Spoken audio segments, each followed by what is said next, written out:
Monaco, just hearing the name brings to mind luxury, excitement, and one of the most iconic stops in Formula One history.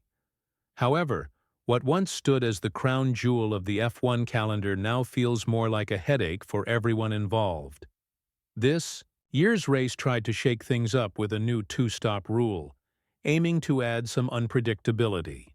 Instead, it ended up as a slow parade that left fans bored, drivers irritated, and the sport's leadership facing tough questions.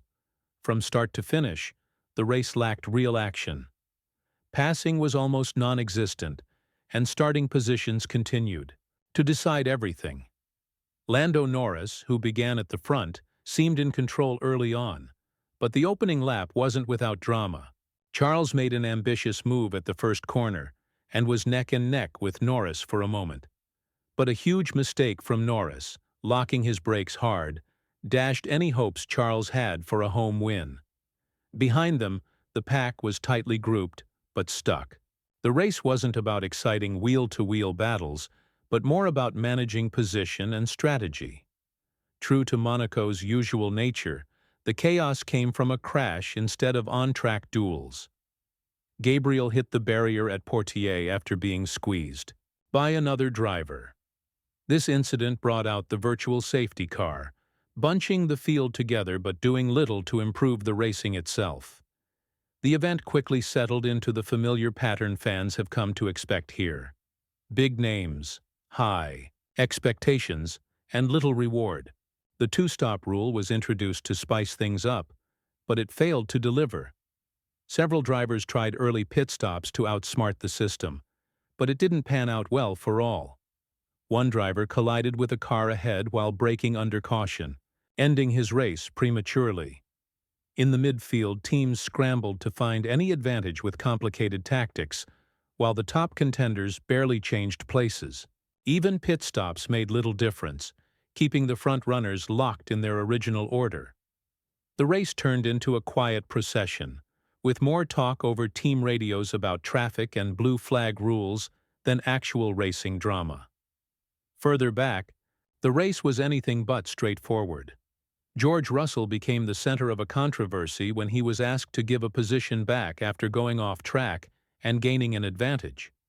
Instead of complying, Russell refused, saying the other driver was too slow and inconsistent, choosing to accept a penalty rather than lose the place immediately. This moment highlighted a disconnect between drivers and race officials and revealed how the competition had shifted from pure racing to a tactical chess match. The lack of genuine battles on track was clear. The cars have grown bigger and wider, making it nearly impossible to pass on Monaco's narrow streets. Strategy, pit stops, and team orders dominated the race rather than close racing or skillful overtakes. Even as some drivers tried to challenge those ahead, the limited space made it a losing battle. As the laps went on, the top four drivers stayed almost frozen in their spots. Lando Norris led, followed closely by a driver in second, then third, and fourth in an unchanging line. Pit stops shuffled their timing slightly but didn't alter positions meaningfully. In fact, the whole race felt more like a tactical exercise than a contest of speed or bravery. One of the standout moments was when a driver's car started to smoke mid-race, signaling a mechanical problem. His team later confirmed an issue with the power unit that forced him to retire. For this experienced racer, it was another frustrating end to a race, where mechanical troubles rather than on-track battles decided his fate. Down the field, teams pushed strategy to extremes. Some slowed deliberately to help teammates create better pit stop opportunities, turning parts of the race into a planned sequence rather than a free-for-all. This further diluted any excitement the event could have offered. Meanwhile, the midfield. Teams went to great lengths to outsmart each other with pit timing and track position, making the race feel more like a game of strategy than pure competition. Some drivers slowed down intentionally to help their teammates gain better spots during pit stops, turning sections of the race into a carefully choreographed performance rather than an open fight. Mercedes in particular appeared frustrated, with their timing falling behind due to late pit stops. George Russell, already carrying a penalty from earlier, finished outside the points in 11th place. His teammate made his first stop just a few laps before the race ended, illustrating how the team was caught out by the two-stop rule and the tight race pace. This rule, designed to bring more excitement to Monaco, instead exposed a growing problem with the sport itself. The cars have become wider and heavier over the years, making the narrow, twisting streets of Monaco harder to navigate and pass on than ever before.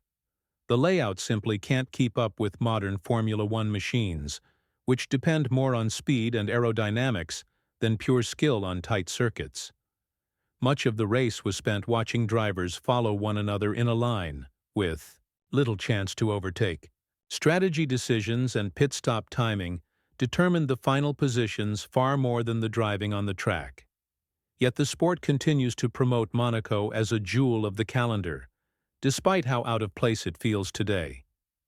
The reputation of Monaco as a legendary circuit is undeniable. However, the reality of racing there now feels like a struggle to keep a tradition alive that no longer fits with today's cars and racing style.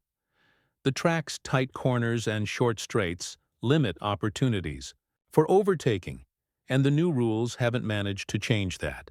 Instead, they've highlighted the growing disconnect between the sport's history and its current state. A longtime Formula One expert, Martin Brundle, didn't hold back his criticism during the live broadcast. Known for his deep knowledge of the sport, he openly expressed frustration with the race's lack of genuine competition. Brundle described the event as more of a tactical display than an actual race, where drivers seemed to be playing safe rather than pushing for victory. He pointed out how many drivers appeared to coast through large parts of the race, focused on managing their strategy instead of racing wheel to wheel. According to him, this approach takes away from the excitement and spirit of Formula One, which should be about speed, skill, and the thrill of competition. Brundle also suggested a possible tweak to the pit stop rules that might encourage more action, such as requiring at least one stop early in the race to create more natural position changes. While it was a small idea, it showed how even experts feel the current system isn't working well for Monaco.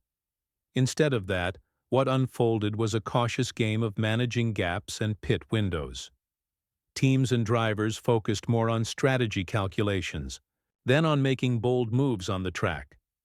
Many drivers lifted off the throttle at specific points to fit into their planned pit stops or to help teammates maintain positions. This made the race feel less like a contest and more like a slow, controlled procession. Lando Norris's win, though well-earned, was overshadowed by the broader issues the race exposed. McLaren now has two drivers very close in the championship standings, which adds some excitement to the season. Still, even this positive subplot couldn't save Monaco from feeling disconnected from the excitement fans expect from Formula One. Most viewers tune in for fast-paced battles, daring overtakes, and moments of brilliance. Instead, the race was decided mostly by pit stop tactics and team coordination, with little real wheel-to-wheel action. This has been a recurring problem at Monaco for years, but the new rules haven't been able to fix it.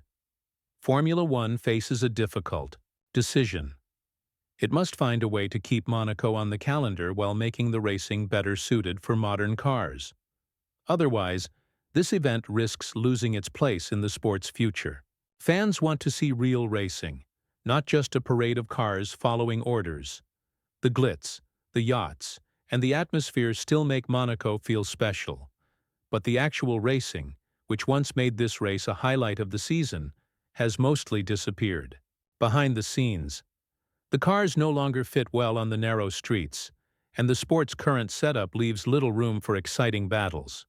It's clear that something needs to change. Either Monaco must adapt to modern Formula One standards, or the sport has to consider whether it still belongs on the calendar. Holding on to tradition is important, but not at the cost of turning one of the most famous races into a slow and predictable event. As fans, it's natural to want to see the best drivers pushing their limits, fighting for every position. If that feeling fades, the magic of Monaco fades with it. The challenge now is to find a balance between preserving history and making sure the racing stays thrilling. So, what do you think? Should Monaco continue to be part of Formula One? And if yes, what changes would you like to see? Share your thoughts below.